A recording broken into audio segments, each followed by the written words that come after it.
সোনার সংসারে সব বন্ধুদের স্বাগত। আজকে আমি রান্না করব বন্ধুরা কাজলগৌরি মাছ দিয়ে ঝাল। তার জন্য এখানে কাজলগৌরি মাছ নিয়ে নিয়েছি, ভাজা আছে, যাকে বলে সুরপাই মাছ। পেঁয়াজ কুচো, শুকনো লঙ্কা, কাঁচা লঙ্কা, আদা রসুন, গোটা গরম মশলা, ধনে পাতা, টমেটো নিয়ে নিয়েছি, দিয়ে আমার লেগেছে। রেসিপিটি শুরু করার আগে বলবো বন্ধুরা লাইক করবেন, শেয়ার করবেন। নতুন নতুন রেসিপি দেখতে গেলে আপনারা চ্যানেলটাকে সাবস্ক্রাইব করে নেবেন। ঠিক যেভাবে খাই ঠিক আপনাদের সেইভাবে দেখাচ্ছি বন্ধুরা। চলুন রেসিপিটি শুরু করা যাক। তো বন্ধুরা ক্যামেরাটা ডিস্টার্ব হচ্ছে কেন যে কি জানি, ঠিক দেখা যাচ্ছে না, তোমার চারশো পাওয়া দেখা যাচ্ছে না। প্রথমে আদা রসুন গোটা গরম মশলাটা নিয়ে নেব। রেসিপিটা আপনাদের কেমন লাগছে অবশ্যই কিন্তু বলবেন।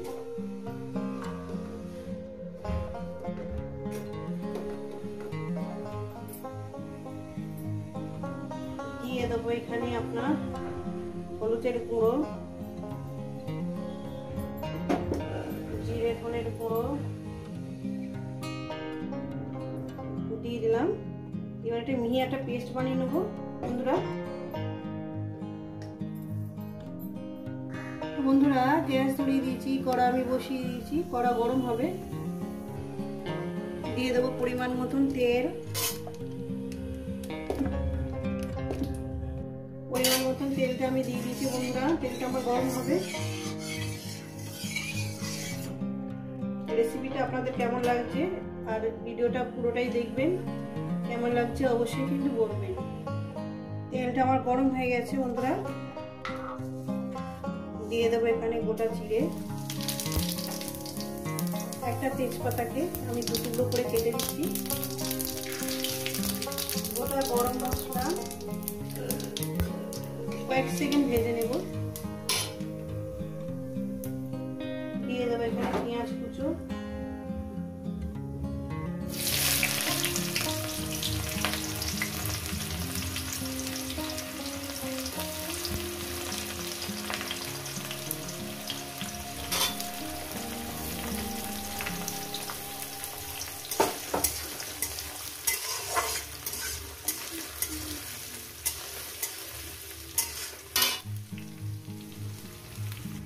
পেঁয়াজ ভাজার সময় লবণটা আমি দিয়ে দেব। 1 চামচ লবণ দিয়ে দিলাম বন্ধুরা। আশা করি আর লাগবে না। পেঁয়াজটাকে আমি 2-3 মিনিট আমি ভেজে নেব। পেঁয়াজটাকে আমি সুন্দর করে ভেজে নিয়েছি বন্ধুরা। এরপর দিয়ে দেবো টমেটো আর মশলাটা। মশলা বাটি ধোয়া জলটা আমি দিয়ে দেবো, মশলা অনেকটাই লেগে রয়েছে। মশলা বাটি ধোয়া জলটা আমি দিয়ে দিলাম। দিয়ে এটাকে আমি মিনিমাম আরও আমি 3-4 মিনিট ধরে গ্যাস মিডিয়ামে দিয়ে কষবো। গ্যাস মিডিয়ামে দিয়ে রান্নাটা করবেন। যেভাবে রান্নাটা করছে আপনারা ঠিক সেইভাবে রান্না করে খেয়ে দেখবেন বন্ধুরা। আশা করি আপনাদের খুব ভালো লাগবে। যত সুন্দর করে মশলা দিয়ে কষবেন বন্ধুরা ততটাই সুন্দর হবে খেতে। ঠিক আছে, গ্যাস কিন্তু একদম মিডিয়ামের থেকে একটু লোতে করে দিয়েছি, মিডিয়ামের থেকে আর একটু কমিয়ে দিয়েছি যাতে মশলাটা যাতে না পুড়ে যায়। এবার একটু কষি কষি একটু রান্না করবেন, মানে যাকে বলে রসি কষি রান্না, খুব দারুণ লাগে। তো বন্ধুরা একটু দেখতে সুন্দর করার জন্য একটু কাশ্মীরি চিলি পাউডার একটু দিলাম, একটু দেখতে সুন্দর হবে, কালারটা সুন্দর হবে। আমি দিই না, সচরাচর দিই না, এই যে একটুখানি দিলাম যাতে কালারটা সুন্দর হয়। এই যে কাশ্মীরি মির্চি, মানে ঝাল হবে না, কালারটাই আসবে, সামান্য দিলাম। দেখেন বন্ধুরা দিতেই কালারটা কত সুন্দর চলে এলো। এই কষানোর মধ্যে দিয়ে দেবো সামান্য পরিমাণে একটু জল, একদম ফুটন্ত জল। রেসিপিটা আপনাদের কেমন লাগছে অবশ্যই কিন্তু বলবেন। সুন্দর করে আমার কষানো তো হয়ে গেছে, আরো 1 মিনিট একটু কষিয়ে যাবো। আর 1 মিনিট তারপর একদম ফুটন্ত গরম জল আমি ঢেলে দেবো। দারুণ সেন্ট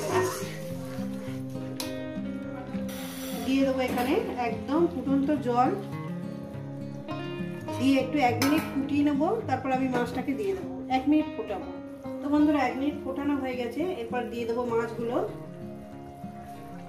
মাছগুলো দিয়ে আমি আরো 5 মিনিট ফোটাবো। দিয়ে দিলাম। আর এর উপরে আমি ধনেপাতাটা দিয়ে দেবো, যেহেতু ফ্লেভারটা সব জায়গায় ছড়িয়ে পড়ে। রেসিপিটা আপনাদের কেমন লাগছে অবশ্যই কিন্তু বলবেন বন্ধুরা।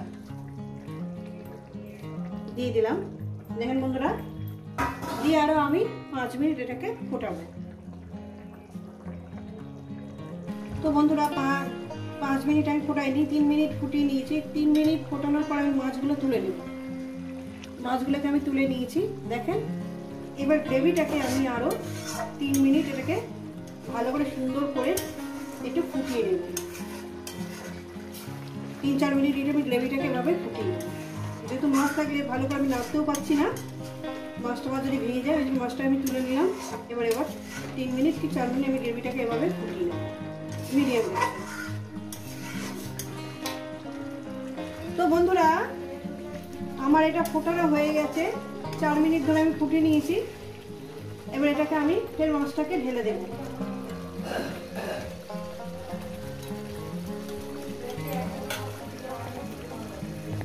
দিয়ে দিয়েছি, খুন্তি সাহায্যে দিয়ে দিতে হলো, হচ্ছিল না। এবার এটাকে আমার আরো 1 মিনিট এটাকে রান্না করব, তারপর এটাকে নামিয়ে দেব। হয়ে গেছে বন্ধুরা আমার মাছের ঝালটা। এবার এটাকে নামিয়ে দেখাচ্ছি। তো বন্ধুরা দেখুন, বন্ধুরা দেখতেও সুন্দর, খেতেও সুন্দর। এইভাবে বানিয়ে খাচ্ছেন, আর কেমন হয়েছে কিন্তু জানাবেন।